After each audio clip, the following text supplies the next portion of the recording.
In the city of Beirut, 12-year-old Zain El Hajj is getting his medical exam before being sent to jail. An undocumented Ethiopian woman, Tigist, is also being arrested together with other call girls that worked for the same madam. Both of them are being taken to a courthouse, where dozens of new reporters are waiting at the entrance. Once he arrives at the courtroom, Zain sits with his lawyer, Nadine, while watching his parents, Saad and Salim, sit on the opposite side. Zain is serving a 5-year prison sentence because he stabbed a man, but that's not the reason why they're here today. After Nadine explains Zain's age is the doctor's best guess because he doesn't have papers, the judge asks him what he wants, to which Zain says he wants to sue his parents for having given him life. Then Zain begins telling his story. He lives with his parents and his numerous siblings in the Beirut slums, but he doesn't go to school. Instead, he helps his family earn some money through various schemes, like using forged prescriptions to buy pain medication.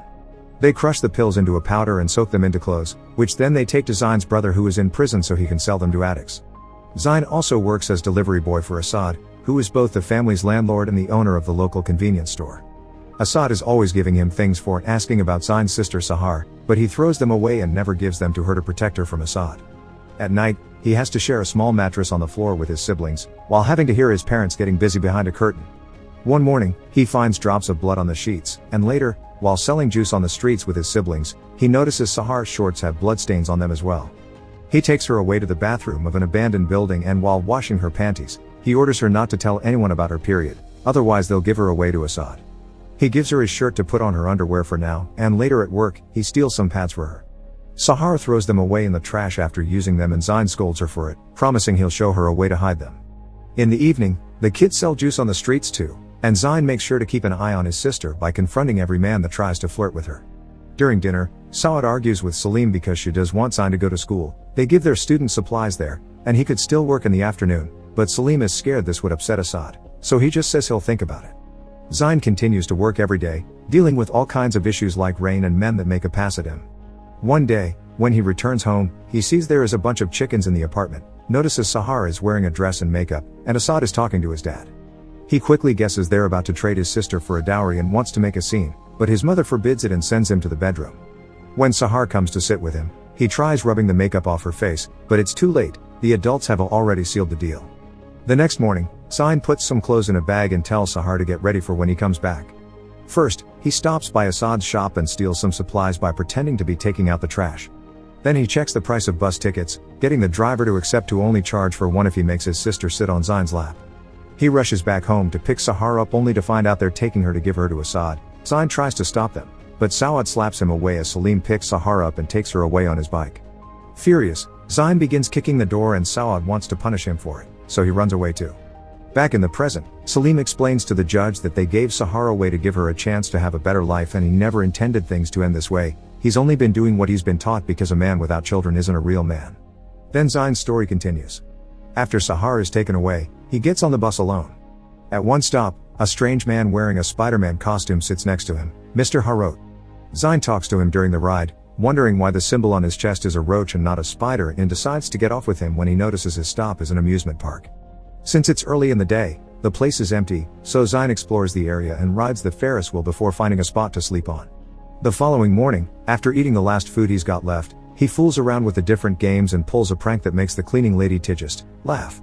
When he finds her, she buys him some food while he asks about potential jobs in the park, but she doesn't know of any. Zain begins asking around to every stand owner if they need a hand, to no avail, making Tigist feel bad for him. Later, when she's on bathroom duty, she tells people that one of the stalls is out of service, but actually, that's where she hides her baby, Jonas, because she has nobody to leave him with while she works. When it's time to go home, she hides Jonas in her shopping trolley, and notices Zain is following her while asking for food. Tigist takes pity on him and takes him home with her, giving him a bath and sharing her food with him before giving him a spot on the bed, from where Zain watches her hide some money inside a pipe. The next morning, Tigist gives Zain instructions on how to take care of Jonas while she's at work and leaves after drawing a beauty mark on her face to match her fake permit, which is about to expire soon and she doesn't have enough money to get a new one yet.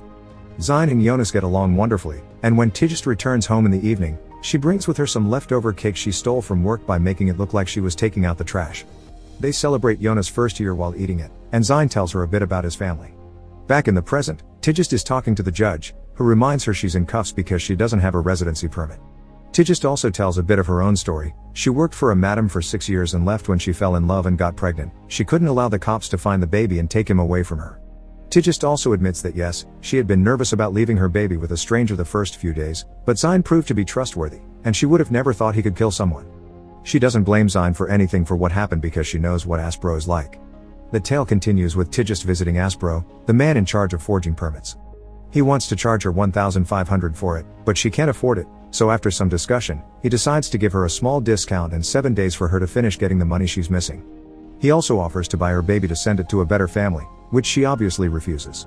At home, Zine continues to take care of Jonas, even managing to find a way to open a hatch to watch the neighbor's TV while Tigist tries to find a way to get the money she needs. She asks for a second job everywhere around town and even goes as far as visiting Jonas' father, who doesn't want anything to do with them. In the end, she has no choice but to sell her hair.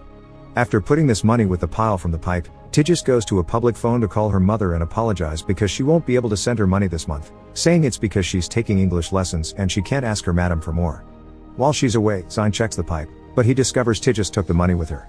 The two boys fall asleep together, but the next morning, they discover Tigist hasn't returned home. Zine takes Jonas with him on the bus to the amusement park to ask about her, but nobody has seen her there either. One of the employees tells him she may have gone to see Aspro, so Zine walks all the way there with Jonas in his arms.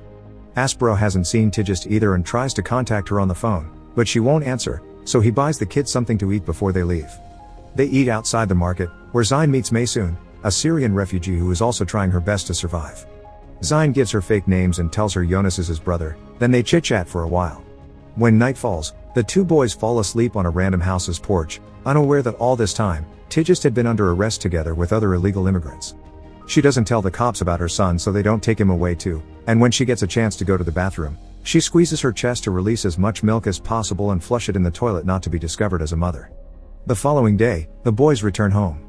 Zine buys some food with the only money he has left and steals a baby bottle from a neighbor's kid, although he has trouble making Jonas drink from it. Later, when he checks out the fridge, he finds all leftovers have gone bad but there is still some ice left, so he serves it on a plate with sugar and shares it with Jonas. As days pass, things begin getting desperate. He manages to steal some fish, but the chicken he tries to catch escapes, and the house is running out of water. Zine decides to steal the neighbor's kid's skate and puts a big pot with Jonas inside on it, then ties a bunch of smaller pots around to drag the skate around town, trying to sell them. Maysoon finds him and teases him for it, but Zine takes the chance to ask her about the food aid she mentioned last time.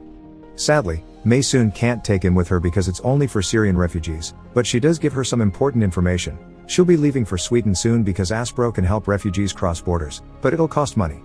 Zine begins practicing a Syrian accent and makes up a story about having lost his ration card to get some help from the food aid organization, so now he can feed and change Jonas' diapers for a few more days. Next, he decides that since the house doesn't have water anyway, he can sell the tank, so he takes it to Aspro, who does accept buying it. After confirming he can take them to any country they want as long as they pay, Aspro offers to buy the baby to Zine too, but Zine lies and says Tigist is back so he'll have to ask her first. Afterward, they go to a car wash and convince the employees to let them wash themselves and their clothes there. When they return home, Zine hangs the clothes to let them dry and suddenly gets quite a surprise when he discovers there are still some old fake prescriptions in his pockets. He doesn't hesitate and uses them to buy painkillers, which he then crushes and mixes with water he's brought himself from the river. When night falls, he goes out to town and sells shots of this mix, which is well received by the residents, although sometimes he finds trouble when men don't want a kid in the area. All the money he makes, he hides it in the pipe like Tigist used to do. One day, he returns home to find his things out in the street and a lock on the door. The neighbor tells him the landlord put it there since nobody has been paying rent, and no matter how much Zine hits the lock with a rock, it won't break. This means he's lost all his money because it's stuck inside in the pipe. Losing all hope and feeling overwhelmed by Jonas crying, Zine tries to abandon the baby in the middle of a busy city street. Jonas won't listen to him though, and won't stay on his spot. He keeps trying to follow him and Zine keeps on putting him back. After a few failed tries, Zine ties him with a rope, but after just a few seconds of leaving, he feels bad for the baby and brings him back with him. Crying his heart out, Zine goes to see Aspro and gives him Jonas in exchange for being taken to Sweden. This way, they both can have a chance to find a better life. Aspro finds a family for Jonas and sends Zine to a hairdresser friend of his to make him look decent for the fake ID. He also asks him to go home and get some kind of papers that say who he is so Aspro can use it to forge the new ones. After getting his hair cut, Zine returns to his old house. Ignoring his sleeping father, he starts rummaging through the drawers but finds nothing with his identity on it. His mother arrives then and, shocked to see him, slaps him for having left. She also finds the idea of papers laughable and wakes Salim up so he can see this. Salim is furious to see Zine, especially when he hears his request, so after flipping the table, He shows him he only has two kinds of official paperwork, an eviction, and a note from a hospital. As his father shakes him around and demands him to leave, Zain asks who went to the hospital, and their lack of answers together with their tears tells him all he needs to know. Sahar is dead, and he knows exactly whom to blame. Saad and Salim can't stop Zain from grabbing a knife and running out of the house to find Asad and stab him for what he did to his sister. Zain gets arrested and, after the doctor's examination, he's sent to the local prison, where the cells are filled with criminal grown men and illegal immigrants. Back to the present, the next person to testify is Asad, who is in a wheelchair. The judge doesn't understand how he could marry and impregnate an 11-year-old girl, and Asad tells him that's how it's always been done in the neighborhood, and many grandmothers in town that gave birth at that age are still around. He didn't notice anything was wrong until one day Sahar started bleeding, so he took her to the hospital, where she wasn't admitted because she lacked papers, so she died at the hospital door. We return to the flashback one last time to see Zain and Tigist are being held at the same prison, but they don't know that yet. A group of musicians comes to visit them that night to try to distract them with a bit of cheer, and while many prisoners appreciate it and even dance, Tigist and Zain don't find it fun. Sometime later, when the guards call out Zain's name for his transfer, Tigist hears it and comes to the bars to see the boy being taken away, but she has a breakdown when she realizes Jonas isn't with him. At the juvenile detention center, Zain is visited by his mother, who has brought him some candy and tells him she's pregnant, also mentioning the baby will be called Sahar. Disgusted by Saad's lack of remorse, Zain tells her not to visit him anymore and throws the candy in the trash before leaving. Later at night, his cellmates are watching a show that helps kids in need, so Zain calls in and tells the host he's tired of parents that neglect their kids, so he wants to sue his cellmates celebrate his bravery by yelling to let boys in other cells about the show, which soon causes the entire prison to chant Zain's name. The next morning, Nadine comes to see Zain. She heard his call on TV and wants to help. This takes us back to the present, where Zain says that the baby in his mother's belly will also live an awful life just like his. When the judge asks him what he wants from his parents, Zain requests for them not to have children ever again. After the case is closed, the police raid Aspro's warehouse and freeze all the people he had hidden in there, including Jonas, who is taken back to town so he can reunite with Tigist at the airport. Meanwhile, Zain is asked to smile for a picture to be used on his first ID ever. Make sure to subscribe and turn on notifications so you can watch more videos like this. Thanks for watching.